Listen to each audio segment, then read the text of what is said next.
Hello guys, bersama saya lagi dalam Alright Nopo Channel. Jadi untuk masa ini saya ingin membawakan anda untuk menonton sidang media yang dibuat oleh ahli parlimen daripada Bersatu sendiri, iaitu ahli parlimen Bukit Gantang dan juga Tanjung Karang, yang didakwa kononnya menjadi dalang kepada untuk dalang menjadi dalang kononnya untuk membawa ataupun memberikan tawaran kepada ahli parlimen Bersatu Tasik Gelugur.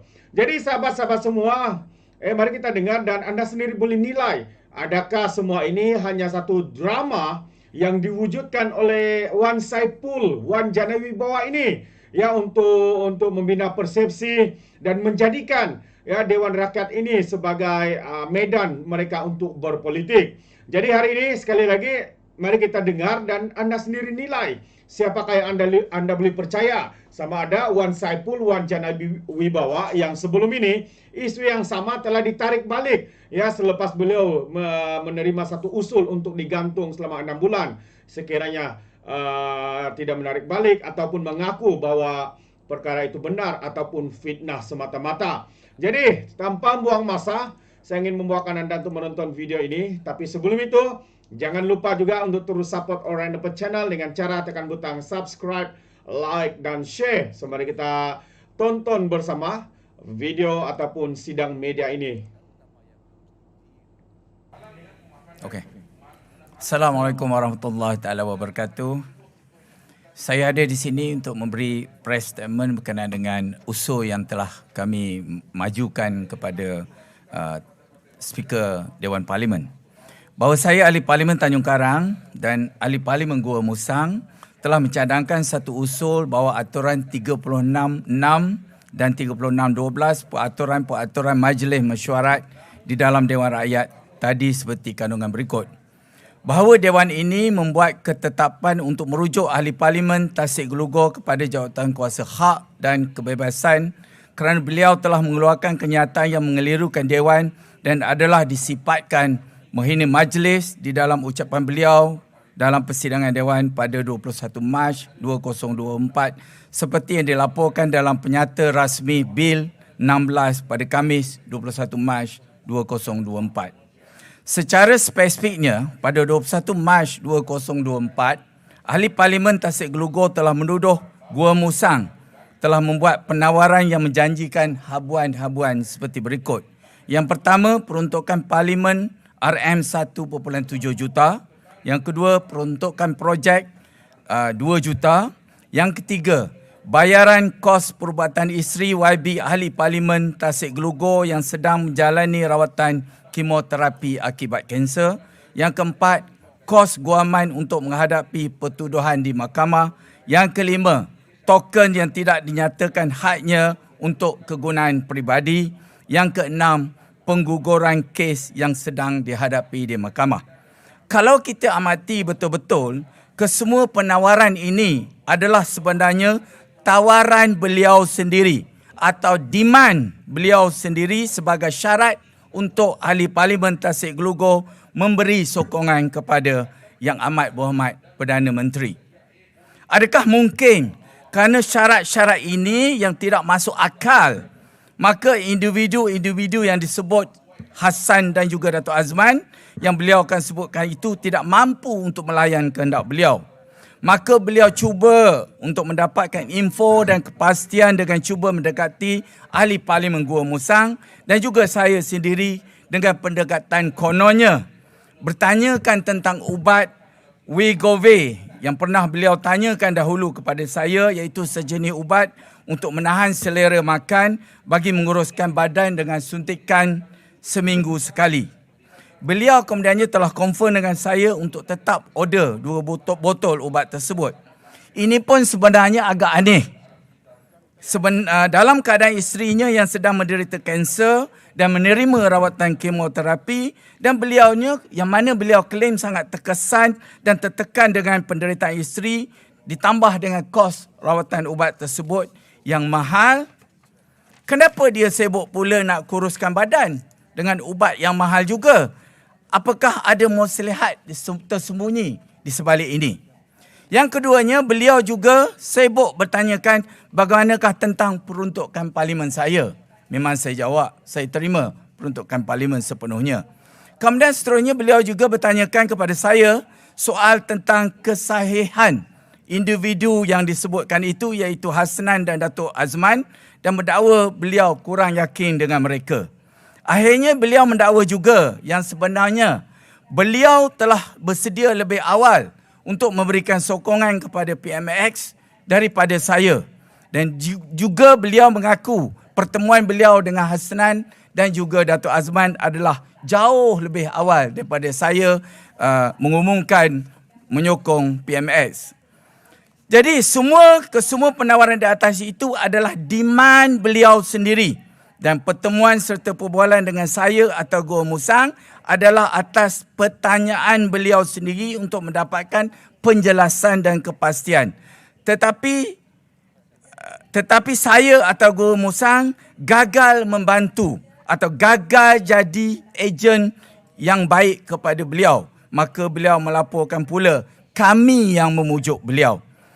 Jadi kenyataan beliau di Parlimen adalah jelas bersifat sangkaan jahat, fitnah, mengelirukan Dewan dan memutarbelik fakta sebenarnya, serta menuduh saya tanpa apa-apa bukti yang jelas dan saksi, serta cuba memerangkap dan mengheret saya ke dalam agenda peribadi beliau yang berniat jahat, dan ia adalah menyalahi peraturan 36(6) dan juga 36(12) peraturan Majlis Mesyuarat Dewan Rakyat. Maka saya, Ahli Parlimen Tanjung Karang, dengan ini telah mengusulkan supaya Ahli Parlimen Tasik Gelugor dirujuk ke jawatan kuasa hak dan kebebasan Parlimen. Sekian, terima kasih.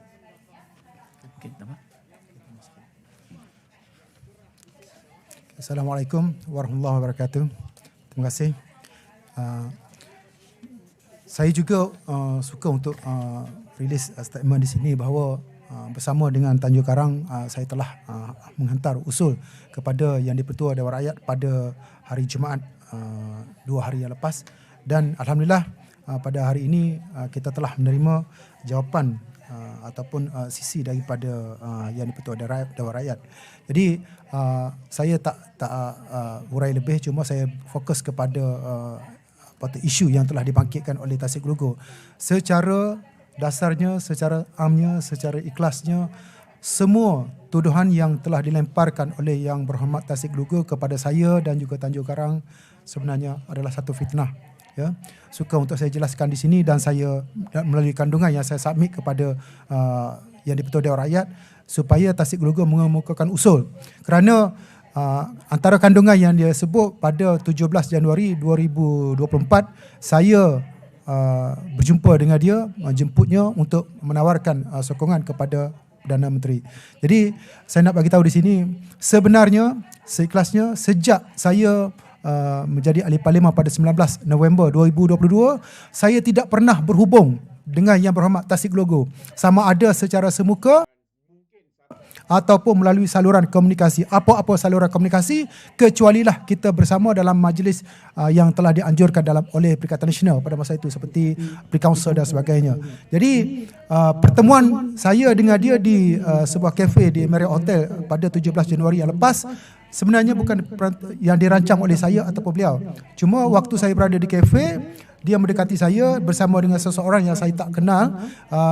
Dia jumpa saya, bagi salam, dia just nak cross check apa yang saya dapat selepas saya support Perdana Menteri. Saya just bagi tahu saya hanya mendapat peruntukan sebagaimana ahli parlimen kerajaan yang lain, dan selebihnya tidak ada apa pun. Cuma dia bagi tahu, saya tengok dia dalam fizikal yang macam sangat stres, dan bagi tahu dia memerlukan seseorang yang boleh endorse, yang boleh bagi conversion dengan siapa, dia tanya saya. Maksudnya sekiranya dia support PM, kes dia dapat digugurkan, kes mahkamah dia, maksud saya. Jadi saya bagi tahu saya bukanlah individu yang boleh memberi apa-apa komen ataupun jaminan untuk kes tersebut, dan saya minta dia rujuk teruslah kepada individu yang berkenaan. Yang keduanya, berkenaan dengan tawaran-tawaran, sebenarnya tidak timbul langsung, tidak dibangkitkan langsung pada pertemuan tersebut berkenaan tawaran, kecuali saya sebut saya dapat peruntukan sama dengan ahli parlimen kerajaan. Sekian. Terima kasih.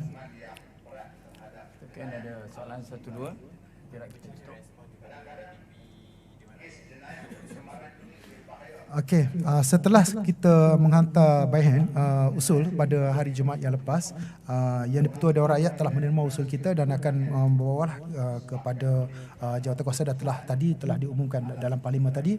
Kes ini akan dibawa kepada jawatankuasa.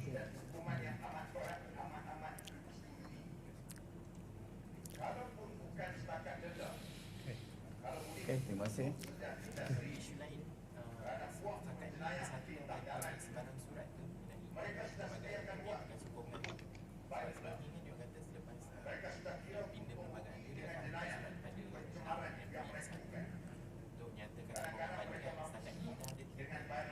Okey, bagi saya selaku ketua bahagian dan juga pengerusi Perikatan Nasional Gongusang, saya belum menerima apa-apa surat daripada Ibu Pejabat Persatu kecuali satu surat penggantungan Persatu Bahagian Gongusang yang telah diberi secara tangan kepada timbalan ketua bahagian saya.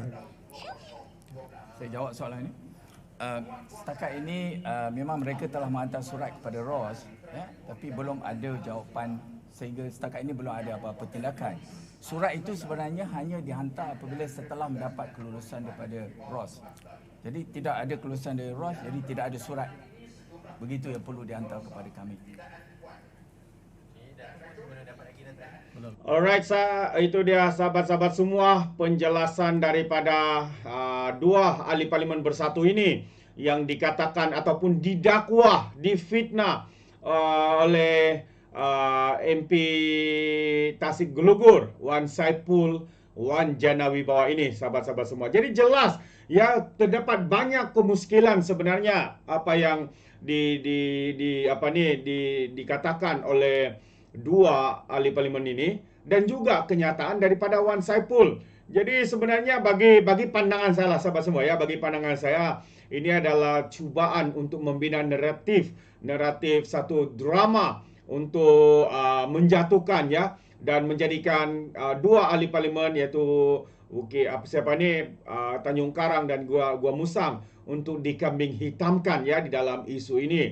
Dan juga bagi pandangan saya juga ini mungkin salah satu tekanan yang cuba dibuat ya oleh pembangkang daripada mungkin rancangan yang mereka rencanakan. Kerana itu mereka berani untuk membuat kenyataan seperti ini di dalam Dewan Rakyat. Kerana apa? Kerana dalam Dewan Rakyat ini mereka mempunyai imuniti ataupun kekebalan ya, tidak boleh didakwa oleh individu-individu ya apabila mereka katakannya itu di dalam Dewan Rakyat. Dan yang lebih mengejutkan kita adalah sehingga kini Wan Saipul, Wan Jana Wibawa ini belum pun ya membuat laporan terhadap ISPRM, kepada ISPRM terhadap kenyataan beliau ini. Kenapa berulang kali dilakukannya di dalam Dewan Rakyat? Adakah beliau begitu takut kalau dilaporkan kepada pihak ISPRM, ISPRM akan membuat siasatan yang menyeluruh? Sedangkan di dalam Dewan Rakyat ini mereka boleh dikatakan bebas mengatakan apa yang mereka mahu, walaupun mencemar kemuliaan Dewan Rakyat itu dengan fitnah, dengan drama, dengan persepsi yang cuba mereka lakukan itu. Ini pandangan saya, sahabat semua. Bagaimana pula dengan Anda? Anda boleh berikan komen Anda di dalam ruangan komen. Jadi terima kasih, izinkan saya untuk mengundurkan diri dan seperti biasa peribahasa mengatakan tapapun kangkap 2 tahun keinginan. Dalam bahasa Melayunya tepuk dada tanya selera. Sekian saja daripada Alright Channel. Saya kita berjumpa lagi. Bye bye.